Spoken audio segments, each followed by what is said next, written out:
আসসালামু আলাইকুম, স্বাগত জানাচ্ছি ডিডিসি নিউজ আন্তর্জাতিক সংবাদের শুরুতেই থাকছে সংবাদ শিরোনাম। ট্রাম্প নেতানিয়াহুকে কঠোর হুঁশিয়ারি দিলেন ইরানের সেনাপ্রধান। চীন রাশিয়া কিউবাকে তাড়াও, ভেনেজুয়েলাকে ট্রাম্পের আল্টিমেটাম। খামেনিকে হত্যার হুমকি মার্কিন সেনেটরের। ভেনেজুয়েলায় প্রেসিডেন্ট প্রাসাদের কাছে আবারও গোলাগুলি। ইয়েমেনে সৌদি আরব নেতৃত্বাধীন জোটের হামলা। সফল গোয়েন্দা প্রধানকে সরিয়ে দিলেন জেলেনস্কি। এতক্ষণ দেখছিলেন সংবাদ শিরোনাম, এখন জানাবো বিস্তারিত। ট্রাম্প নেতানিয়াহুকে কঠোর হুঁশিয়ারি দিলেন ইরানের সেনাপ্রধান। ইরানে চলমান সরকারবিরোধী বিক্ষোভে যুক্তরাষ্ট্র ও ইসরায়েল সমর্থন প্রকাশ করার পর দেশটির সেনাবাহিনীর প্রধান জেনারেল আমির হাতামি কড়া হুঁশিয়ারি দিয়েছেন। তিনি বলেছেন, বিদেশি শক্তির কোনো হুমকি তেহরান নীরবে মেনে নেবে না। বুধবার ৭ জানুয়ারি ইরানের রাষ্ট্রায়ত্ত সংবাদ মাধ্যম ফার্স নিউজ এ তথ্য জানিয়েছে। জেনারেল হাতামি বলেন, ইরানি জনগণের বিরুদ্ধে শত্রুতামূলক বক্তব্যকে ইসলামী প্রজাতন্ত্র সরাসরি হুমকি হিসেবে বিবেচনা করে। এ ধরনের বক্তব্য সহ্য করা হবে না এবং এর জবাব কঠোরভাবে দেওয়া হবে। তিনি আরও সতর্ক করেন, শত্রুপক্ষ কোনো ভুল পদক্ষেপ নিলে ইরানের প্রতিক্রিয়া গত জুনে ইসরায়েলের সঙ্গে সংঘটিত ১২ দিনের যুদ্ধের সময়কার চেয়েও কঠোর হবে। সম্প্রতি ইরানের সরকারবিরোধী আন্দোলন জোরালো হয়ে ওঠায় মার্কিন প্রেসিডেন্ট ডোনাল্ড ট্রাম্প একাধিকবার দেশটির শাসক গোষ্ঠীর বিরুদ্ধে ব্যবস্থা নেওয়ার হুমকি দিয়েছেন। তিনি বলেন, বিক্ষোভকারীরা নিহত হলে যুক্তরাষ্ট্র হস্তক্ষেপ করতে পারে। একই সুরে ইসরায়েলের প্রধানমন্ত্রী বেঞ্জামিন নেতানিয়াহুও ইরানের বিক্ষোভকারীদের প্রতি সমর্থন জানিয়েছেন। গত ২৮শে ডিসেম্বর তেহরানে ব্যবসায়ীরা তীব্র মূল্যস্ফীতি ও রিয়ালের দরপতনের প্রতিবাদে বিক্ষোভ শুরু করেন। পরে এই আন্দোলন দ্রুত অন্যান্য শহরেও ছড়িয়ে পড়ে। এসব বিক্ষোভে আইন শৃঙ্খলা বাহিনীর সঙ্গে সংঘর্ষে এখনও পর্যন্ত অন্তত ৩৬ জন নিহত হয়েছেন। তবে এই আন্দোলন ২০২২ থেকে ২০২৩ সালের বিক্ষোভ বা ২০০৯ সালের বিতর্কিত নির্বাচনের পর হওয়া গণ আন্দোলনের মতো ব্যাপক রূপ নেয়নি।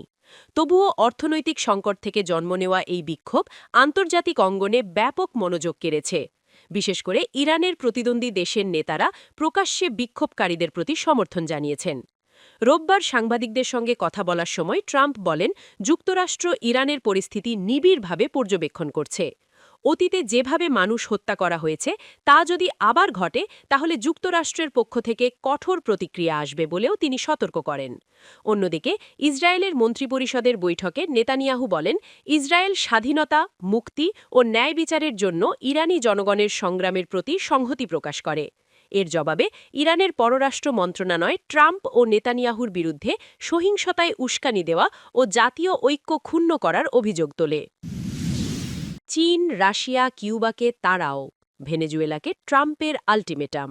ভেনেজুয়েলার অন্তর্বর্তীকালীন সরকারকে কঠিন বার্তা পাঠিয়েছে ওয়াশিংটন প্রশাসন। ওয়াশিংটনের পক্ষ থেকে সাফ জানিয়ে দেওয়া হয়েছে, ভেনেজুয়েলা যদি তাদের নিজেদের রিজার্ভ থেকে পুনরায় তেল উত্তোলন করতে চায় তবে তাদের প্রথম শর্ত হিসেবে চীন, রাশিয়া, ইরান ও কিউবার সাথে সব ধরনের অর্থনৈতিক সম্পর্ক ছিন্ন করতে হবে। মার্কিন প্রেসিডেন্ট ডোনাল্ড ট্রাম্পের এই নতুন তেল নীতির মূল লক্ষ্য হল ভেনেজুয়েলার অর্থনীতি থেকে এই দেশগুলির প্রভাব পুরোপুরি মুছে ফেলা। একই সাথে ট্রাম্প প্রশাসন দাবি করেছে, ভেনেজুয়েলাকে তাদের তেল উৎপাদনের ক্ষেত্রে একাচেটিয়াভাবে যুক্তরাষ্ট্রের সাথে অংশীদারিত্ব করতে হবে এবং ভারী অপরিশৃত তেল বিক্রির ক্ষেত্রে আমেরিকাকেই প্রাধান্য দিতে হবে।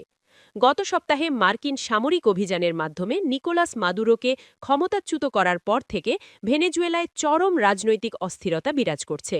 বর্তমানে দেশটিতে ডেলসি রদ্রিগেজ অন্তর্বর্তীকালীন রাষ্ট্রপতির দায়িত্ব পালন করলেও ট্রাম্প দাবি করেছেন, দক্ষিণ আমেরিকার এই দেশটির নিয়ন্ত্রণ এখন প্রকৃতপক্ষে তার হাতেই। তবে ভেনেজুয়েলার জন্য এখন সবচেয়ে বড় সংকট হয়ে দাঁড়িয়েছে তাদের তেলের মজুদাগার। মার্কিন অবরোধের কারণে তেল রপ্তানি করতে না পেরে গত ডিসেম্বরের শেষ ভাগ থেকেই ভেনেজুয়েলা তাদের তেলের কূপগুলো বন্ধ করতে শুরু করেছে। ব্লুমবার্গের রিপোর্ট অনুযায়ী দেশটির বিদ্যমান তেল ট্যাঙ্কারগুলো এখন কানায় কানায় পূর্ণ এবং নতুন করে তেল রাখার কোনো জায়গা নেই।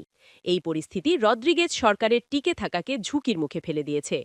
মার্কিন পররাষ্ট্রমন্ত্রী মার্ক রুবিও আইন প্রণয়নকারীদের রুদ্ধদ্বার বৈঠকে জানিয়েছেন, ট্যাঙ্কারগুলো পূর্ণ হয়ে যাওয়ার ফলে ভেনেজুয়েলার হাতে এখন আর কোনো বিকল্প নেই।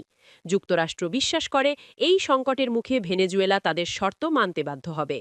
মার্কিন হিসাব অনুযায়ী তেলের মজুদ বিক্রি করতে না পারলে আগামী কয়েক সপ্তাহের মধ্যে কারাকাস সরকার আর্থিকভাবে দেউলিয়া হয়ে যেতে পারে। এদিকে সিনেট আর্মড সার্ভিসেস কমিটির চেয়ারম্যান রজার উইকার নিশ্চিত করেছেন, আমেরিকার মূল পরিকল্পনা হল ভেনেজুয়েলার তেলের উপর নিয়ন্ত্রণ প্রতিষ্ঠা করা। তিনি স্পষ্ট করে বলেছেন, একটি তেলবাহী ট্যাঙ্কারও কিউবার রাজধানী হাবানায় যেতে দেওয়া হবে না। মার্কিন সরকার বর্তমানে ভেনেজুয়েলার তেলের জাহাজ ও ট্যাঙ্কারগুলোর নিয়ন্ত্রণ নেওয়ার প্রক্রিয়া শুরু করেছে। খামেনিকে হত্যার হুমকি মার্কিন সেনেটরের। ইরানে চলমান বিক্ষোভ দমনে সরকার কঠোর অবস্থান বজায় ধরে রাখলে দেশটির সর্বোচ্চ ধর্মীয় নেতা আয়াতুল্লাহ আলী খামেনিকে মার্কিন প্রেসিডেন্ট ডোনাল্ড ট্রাম্প হত্যা করতে পারেন বলে হুমকি দিয়েছেন সিনেটর লিন্ডসে গ্রাহাম। মঙ্গলবার ফক্স নিউজকে দেয়া এক সাক্ষাৎকারে এমন হুঁশিয়ারি দেন তিনি। এ খবর দিয়েছে তুর্কি বার্তা সংস্থা আনাদোলু এজেন্সি। খামেনিকে লক্ষ্য করে গ্রাহাম বলেন, যদি আপনি উন্নত জীবনযাপন প্রত্যাশী জনগণকে হত্যা করতে থাকেন, তাহলে ডোনাল্ড ট্রাম্প জুনিয়র আপনাকে হত্যা করতে যাচ্ছে। ইরানে বড় পরিবর্তন আসছে বলেও মন্তব্য করেছেন গ্রাহাম। ইরানের বর্তমান সরকারকে নাজি আখ্যা দিয়ে বিক্ষোভকে ঐতিহাসিক পরিবর্তনের ইঙ্গিত বলে আখ্যা দেন তিনি। গ্রাহাম বলেন, ইরানের জনগণের জন্য সাহায্য আসছে। সাম্প্রতিক সপ্তাহগুলোতে অর্থনীতির চরম অবনতি এবং ইরানি রিয়ালের রেকর্ড দরপতনের ফলে দেশ জুড়ে ব্যাপক বিক্ষোভ ছড়িয়ে পড়েছে। বিভিন্ন শহরে বিক্ষোভকারী ও পুলিশ সদস্যসহ বেশ কয়েকজনের মৃত্যুর খবর পাওয়া গেছে এবং কিছু সহিংসতার ঘটনাও ঘটেছে। সেনেটরের এই হুমকি এমন এক সময়ে এলো যখন খামেনি স্বীকার করেছেন যে বিক্ষোভকারীদের দাবিগুলো ন্যায্য, তবে কোনো রকম বিশৃঙ্খলা বরদাস্ত করা হবে না বলে সতর্ক করেছেন খামেনি। পরিস্থিতি নিয়ন্ত্রণে আনতে চেষ্টা অব্যাহত রেখেছে ইরান সরকার। দফায় দফায় ব্যবসায়ী প্রতিনিধিদের সঙ্গে আলোচনা করছে তারা। এর আগে ট্রাম্প বলেন, তেহরান যদি বিক্ষোভকারীদের বিরুদ্ধে সহিংস হয় তাহলে ওয়াশিংটন তাদের উদ্ধারে এগিয়ে যাবে। তার এই মন্তব্য ইরানের শীর্ষ কর্মকর্তাদের মধ্যে তীব্র প্রতিক্রিয়ার সৃষ্টি করেছে। ভেনেজুয়েলায় প্রেসিডেন্ট প্রাসাদের কাছে আবারও গোলাগুলি। ভেনেজুয়েলার রাজধানী কারাকাসে অবস্থিত প্রেসিডেন্ট প্রাসাদ মিরা ফ্লোরেসের কাছে সোমবার ৫ জানুয়ারি গভীর রাতে নতুন করে গোলাগুলির শব্দ শোনা গেছে। প্রত্যক্ষদর্শীর বরাতে একটি প্রতিবেদনে এ তথ্য দিয়েছে খালিজ টাইমস। প্রতিবেদনে বলা হয়েছে, যুক্তরাষ্ট্রের সেনারা এক সামরিক অভিযানে ক্ষমতাচ্যুত প্রেসিডেন্ট নিকোলাস মাদুরোকে গ্রেপ্তার করার কয়েকদিনের মধ্যেই এ ঘটনা ঘটল। তবে ভেনেজুয়েলার পরিস্থিতি এখনও নিয়ন্ত্রণে রয়েছে বলে জানিয়েছে সরকার ঘনিষ্ঠ একটি সূত্র। শনিবার ৩ জানুয়ারি মার্কিন বিশেষ অভিযানে প্রেসিডেন্ট নিকোলাস মাদুরো ও তার স্ত্রীকে তুলে নিয়ে যাওয়ার পর থেকেই দেশটিতে থমথমে পরিস্থিতি বিরাজ করছে। তবে মাদুরোকে তুলে নিয়ে যাওয়ার পর তার ডেপুটি ডেলজি রদ্রিগেজকে অন্তর্বর্তী প্রেসিডেন্ট হিসেবে নিয়োগ দেওয়া হয়েছে।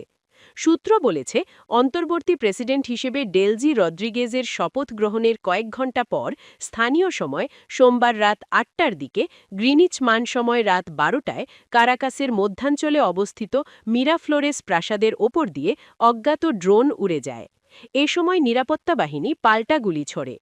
প্রাসাদ থেকে ৫ ব্লক দূরে বসবাসকারী এক ব্যক্তি জানান, গুলির শব্দ শোনা গেলেও শনিবার ভোর রাতে যে হামলায় মাদুরো ক্ষমতাচ্যুত হন তার তুলনায় এটি ততটা তীব্র ছিল না।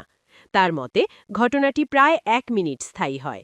নাম প্রকাশ না করার শর্তে ওই ব্যক্তি বলেন, প্রথমেই আমার মনে হয়েছিল আকাশে কোনো উড়োজাহাজ আছে কিনা তা দেখি, কিন্তু সেখানে কোনো উড়োজাহাজ ছিল না। আমি আকাশে শুধু ২টি লাল আলো দেখেছি। তিনি আরও বলেন, কি হচ্ছে তা বোঝার জন্য সবাই জানালার দিকে তাকিয়েছিল। কোনো উড়োজাহাজ আছে কিনা, পরিস্থিতি কি।